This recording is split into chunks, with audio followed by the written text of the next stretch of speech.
ஓம் ஸ்ரீ குருபியோ நமக. ஓம் ஸ்ரீ மகா பெரியவா சரணம். வரும் பிப்ரவரி 26 புதன்கிழமை மகா சிவராத்திரி. ஒரு ஸ்பூன் விபூதி, அது கூட இந்த ஒரே ஒரு கட்டையை வைத்து உங்கள் வீட்டோட பூஜை அறையில் இதை மறக்காமல் செஞ்சிடுங்க. எல்லா பிரச்சனைகளுக்கும் ஒரு முற்றுப்புள்ளி கிடைக்கும். சிவனோட அருள் பரிபூர்ணமாக உங்களுக்கு வந்து சேரும். அது என்ன தாந்திரிக முறைன்னு பார்க்குறதுக்கு முன்னாடி நம்மளோட வீடியோஸை இப்போ தான் நீங்கள் ஃபஸ்ட் டைம் பார்க்குறீங்கன்னா மறக்காமல் சப்ஸ்கிரைப் பண்ணிக்கோங்க. தொடர்ந்து இது மாதிரி அப்டேட் தெரிஞ்சுக்கிறதுக்கு பக்கத்தில் இருக்கிற நோட்டிஃபிகேஷன் பெல்லை கிளிக் பண்ணி ஆல் அப்படிங்கிற செலக்ட் பண்ணிக்கோங்க. இப்போ விபூதியையும் எந்த கட்டையை எப்படி பயன்படுத்தணும் அப்படிங்கிற பற்றி தெளிவாக தெரிஞ்சுக்கலாம். ஒரு மாதமும் வரக்கூடிய சிவராத்திரி அது எந்த தினம் வரும் அப்படின்னு கேட்டிங்கன்னா, தேய்பிரை சதுர்த்தசி திதி தான் ஒரு மாதம் வரக்கூடிய சிவராத்திரி தினம். ஆனால் நம்ம அந்த சிவராத்திரிக்கு முக்கியத்துவம் கொடுக்கறதில்ல. அதே சிவராத்திரி மாசி மாதத்தில் வந்துச்சுன்னா அதுதான் மகா சிவராத்திரி. மாசி மாதம் பௌர்ணமிக்கு பிறகு வரக்கூடிய தேய்பிரை சதுர்த்தசி திதி தான் மகா சிவராத்திரி. அந்த வகையில் பிப்ரவரி 26 காலை சரியாக 10:18 பிறகு தான் சதுர்த்தசி திதி பிறக்குது. அது மறுநாள் பிப்ரவரி 27 காலையில் 9 மணி வரைக்கும் இருக்குது. மகா சிவராத்திரிக்கான எந்த வழிபாடை செய்கிறதா இருந்தாலும் பிப்ரவரி 26 காலையில் 10-20 மணிக்கு மேலே செய்யலாம். கண் விழிக்கணும் அப்படின்னு நினைக்கிறவங்க, கோவிலுக்கு போயிட்டு 4 கால பூஜைகளை கலந்துக்கணும் அப்படின்னு நினைக்கிறவங்க, பிப்ரவரி 26 மாலை 6 மணிக்கெல்லாமே எல்லா சிவாலயத்திலையும் 4 கால பூஜைகள் ஆரம்பிச்சிடும். ஒரு கால பூஜையும் கிட்டத்தட்ட 3 மணி நேரம் நடக்குமா. சரியாக மாலை ஒரு 6-6:30 மணிக்கு ஆரம்பிக்கக்கூடிய முதல் கால பூஜை மறுநாள் காலையில், அதாவது பிப்ரவரி 27 காலையில் 6-6:30 மணிக்கெல்லாம் 4 கால பூஜையோட நிறைவடையும். இதில் நீங்கள் விடிய கண் விழித்து என்னால் 4 கால பூஜைகளில் கலந்துக்க முடியாது அப்படின்னு நினைக்கிறவங்களுக்கு ஒரு மாற்று வழி இருக்குது.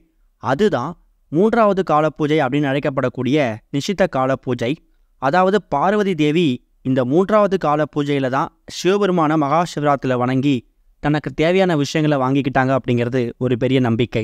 அதுலேயும் இந்த 3வது கால பூஜை எத்தனை மணிக்கு ஆரம்பிக்குன்னா, 12 மணிலேருந்து 3 மணி வரைக்கும் நடக்கக்கூடிய இந்த 3வது கால பூஜையில் சரியாக ஒரு 12:09 இருந்து 12:59 வரையும் இருக்கக்கூடிய இடைப்பட்ட அந்த 50 நிமிடங்கள் இருக்குல்ல, இது ரொம்ப முக்கியமான நேரம். இந்த 50 நிமிடத்தில் நீங்கள் சிவபெருமான் கிட்ட என்ன வரன்னு கேட்குறீங்களோ அதை அப்படியே கொடுத்துருவாரு. உங்களுக்கு உடலில் வந்து ஒத்துப்போகுது, 4 கால பூஜைகளையும் கலந்துக்க முடியும் அப்படின்னு நினைக்கிறவங்க விடிய கண் விழித்து 4 கால பூஜைகளை கலந்துக்கலாம். உடல் ஒத்துழைக்கலை, இல்லை மறுநாள் ஆஃபீஸ்க்கு வேலைக்கு போகணும், கண் விழிக்க முடியாது அப்படிங்கிறவங்களுக்கு இடைப்பட்ட இந்த 3வது கால பூஜை இருக்குல்ல, அதில் மட்டுமாவது கலந்துக்கிறதுக்கு முயற்சி பண்ணுங்கள். அன்றைய தினம் இரவு முழுக்க நிறைய பக்தர்கள் சிவாலயத்தில் கண் விழித்து காத்திருப்பாங்க. அவங்களுக்கு உங்கள் வீடு பக்கத்தில் இருக்கக்கூடிய சிவாலயத்துக்கு நீங்கள் போனீங்கன்னா அங்கே காத்திருக்கக்கூடிய பக்தர்களுக்கு உங்கள் கையால் மோரோ பானகமோ சுண்டல் கேசரின்னு சொல்லி ஏதாவது நைவேத்தியங்கள் செஞ்சு வச்சு எடுத்துகிட்டு போயிட்டு அதை அவங்களுக்கு கொடுக்கறதே பெரிய புண்ணியம்தான். உங்களை மாதிரியே அங்கே நிறைய பக்தர்கள் அவங்களால முடிஞ்ச நைவேத்தியங்கள் செஞ்சு வச்சுட்டு கோவிலில் இரவு முழுக்க கண் விழித்து காத்திருக்கக்கூடிய பக்தர்களுக்கு ஒரு 10 பேருக்காவது அவங்க கொடுப்பாங்க. நீங்கள் 10 பேருக்கு கொடுக்குறோம் இல்லையோ, ஒரு 5 பேர் நபர்களுக்காவது உங்கள் கையால் மகா சிவராத்திரி அன்னைக்கு ஏதாவது ஒரு உணவுப் பொருளை தானமாக கொடுத்துருங்க. அதுவும் சிவாலயத்தில் போயிட்டே கொடுக்கறது கூடுதல் விசேஷம்.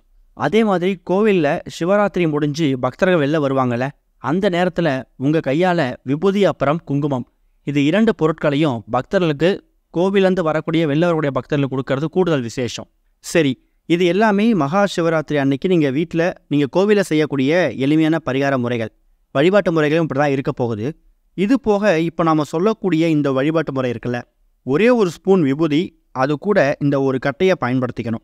விபூதியை ஏன் பயன்படுத்தணும் அப்படிங்கிறது நம்ம எல்லாருக்குமே தெரியும். விபூதி அப்படிங்கிறது சிவனோட ஒரு அடையாளம். திருநீர் இல்லைன்னா சிவபெருமானோட அடையாளமே இல்லைன்னு சொல்லலாம்.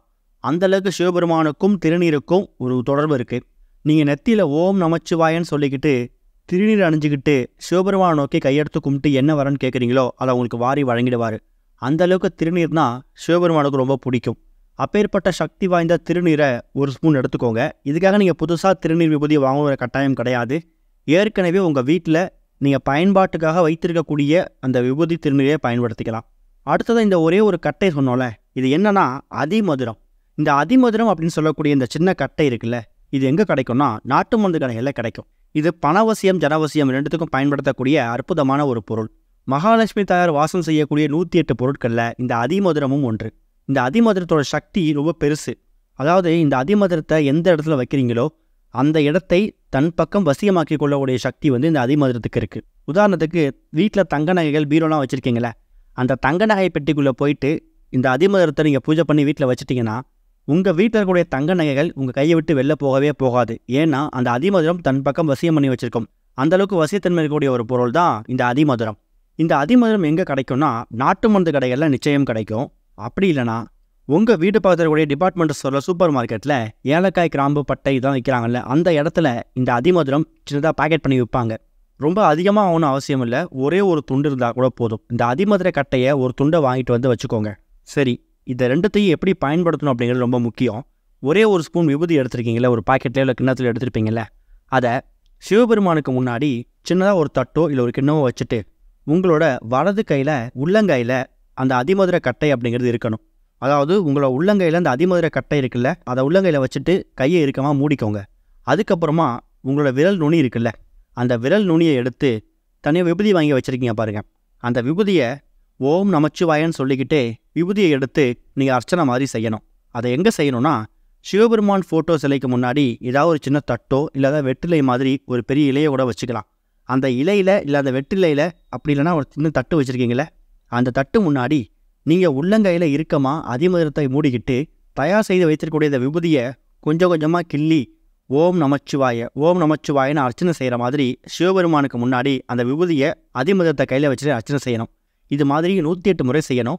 108 முறை வர்ற மாதிரி கொஞ்சம் கொஞ்சமாக எடுத்து கூட நீங்கள் கிள்ளி வைக்கலாம். 108 முறை சொன்னதுக்கு அப்புறமும் விபூதி மிஞ்சிருந்துச்சுன்னா அதையும் எடுத்து சிவபெருமான் முன்னாடி அதை கிண்ணம் வச்சுருக்கீங்கள தட்டு, அதில் கூட நீங்கள் வச்சுக்கலாம். அதுக்கப்புறம் தான் முக்கியமான விஷயம், அந்த அதிமதுரத்தையும் அந்த விபூதிக்கு பக்கத்தில் வச்சுட்டு உங்களோட அன்றாட வேலை பாருங்கள். சரி, இதை எத்தனை மணிக்கு செய்யலாம்னா, மாலை ஒரு 6-7 மணிக்கு மேலே வீட்டோட பூஜை அறையில் சிவபெருமான் ஃபோட்டோவுக்கு முன்னாடி தான் நீங்கள் செய்யணும். சிவபெருமான் ஃபோட்டோவுக்கு முன்னாடி சின்ன தட்டோ இல்லை ஏதாவது வெற்றிலை மாதிரி பரப்பி வச்சு உள்ளங்கையில் அதிமதுரத்தை இறுக்கமாக மூடி, எப்படி நீங்கள் மகாலட்சுமி தாயாருக்கெல்லாம் குங்குமார்ச்சனை பண்ணுவீங்களோ அதே மாதிரி சிவபெருமானுக்கு ஓம் நமச்சிவாயன்னு சொல்லிக்கிட்டே இந்த விபூதி அர்ச்சனையை நீங்கள் சிவபெருமானுக்கு செய்ய போகிறீங்க. ஒரு முறை ஓம் நமச்சிவாயன்னு சொல்லும் போதெல்லாம் அந்த விபூதி இருக்குல்ல, அதோட சக்தி அப்படிங்கிறது ரொம்ப பெருசாக இருக்கும். 10,000க்கு எல்லாத்தையும் உங்கள் பக்கம் வசியம் பண்ணக்கூடிய ஒரு அற்புதமான பொருளை தான் உங்கள் உள்ளங்கையில் வச்சுருக்கீங்க. அது என்னது? அதுதான் அதிமதுரம். இப்போ இந்த 2 விஷயத்தையும் நீங்கள் ஒரே நேரத்தில் செய்யும்போது ஓம் நமச்சிவாயன்னு சொல்லக்கூடிய மந்திரமும் அந்த விபூதியில் ஏறிடும். அது போக சிவபெருமானோட கடாட்சமும் உங்கள் பக்கம் வசியமாகும். இது ரெண்டும் ஒரு சேர கிடைக்கும் போது இனிமேல் தொட்டதெல்லாம் உங்களுக்கு வெற்றி தான். சரி, இந்த அதிமதுரத்தையும் அதுக்கப்புறம் தயார் செய்து அர்ச்சனை செய்யக்கூடிய அந்த விபூதியை என்ன செய்யணும்னா, விபூதியை சின்னதாக ஒரு பாக்கெட்லேயோ இல்லை அதே வெற்றிலையில் ஓரமாக வச்சுட்டு தினமும் நீங்கள் வெளில போகும்போது இல்லை குளிச்சு முடிச்சுட்டு கூட இந்த விபூதியை நெத்தியில் இட்டுக்கலாம்.